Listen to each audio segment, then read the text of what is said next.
Hello, friends, and welcome to Take Two for this Monday, the 9th of March, 2020. I'm Jeannie. I'm so glad you decided to come along for the ride today.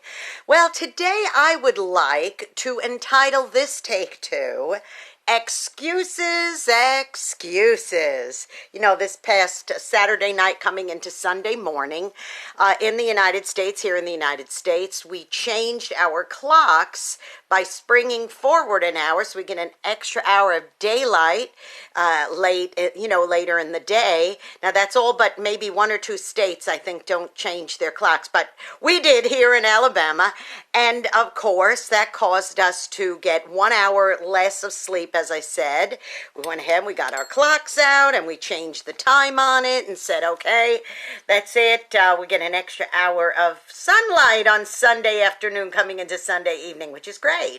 But as you lose that hour of sleep, a lot of people use that as an excuse to be late or not show up to church on Sunday morning.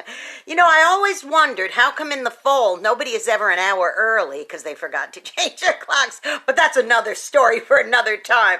I was online at the supermarket at the grocery store last year, and as I was online moving up, there were a couple of ladies ahead of me talking, and one said it was the day that you change the clocks, and we were online, and we were waiting our turns, and the lady ahead of me checking out said, "Oh, I'm so glad that it's daylight savings time and that we get to change our clocks tonight."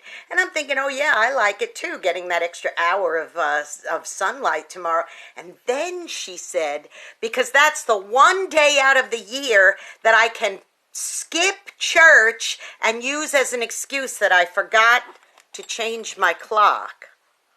And I thought, what? She was planning on lying.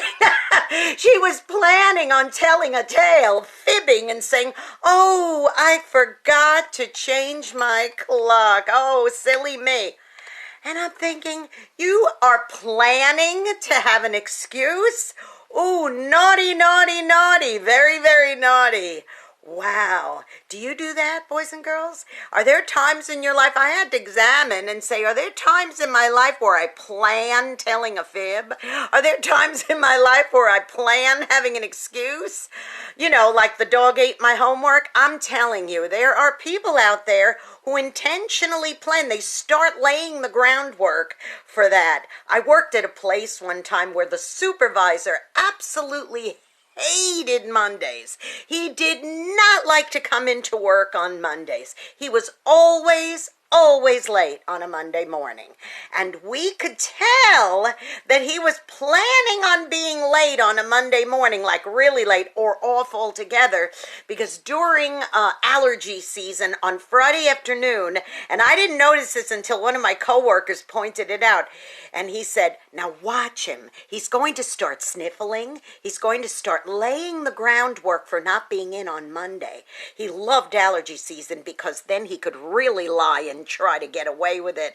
And sure enough, I noticed that several Fridays in a row he's going, oh, I don't feel good. Oh, I don't feel good. And we knew darn well he was going to the beach or doing some other thing, but inevitably he either would come in a half day or not show up on Monday because he was laying the groundwork for his fibs.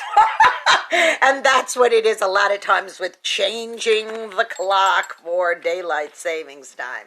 Hey, I'll tell you what, I had to check myself and make sure that there aren't times where I'm doing that, but a lot of people make up excuses and they plan their excuses, but that's not right. That is just the same as telling a flat out lie. Do you want to lie? Do you want to have lying as part of your personality, as part of your MO? I don't. I don't want to be a liar because you might as well, you know, the Bible even says that liars, thieves, and murderers are all the same in God's eyes. He doesn't like when people intentionally do something harmful and against his ways and his laws. So I'm going to try very carefully not to fall into that category because making excuses or over-exaggerating or anything, is just equal with telling a lie. Ooh, ouch. Does this one hurt? I know it hurt me preparing for this message today. So I'm going to check myself, and I'm going to encourage you to do the same. Now, here's something you can do that's a real good and positive thing, and that's to go out and be a blessing to somebody today. You may end up being the only one who is. And don't forget to subscribe to my YouTube channel, Jeanne Sigler, JeanneSigler. Hit the subscribe button, hit the notification bell. You'll be notified every time another Take Two is posted. Now, don't let today's message turn you off from tuning in the future because you got convicted about this yourself. Because everything I share, boys and girls, comes from my heart, and it's usually because of something I did wrong. And I'm learning it the hard way, and if I could just pass on a little nugget of wisdom to you, it's worth it. Okay, I love you very much. Sorry if this hit too hard in your heart. I pray that you have a wonderful and blessed week, and that today is just the beginning of a great week for you, okay? I love you. I gotta go. Bye-bye.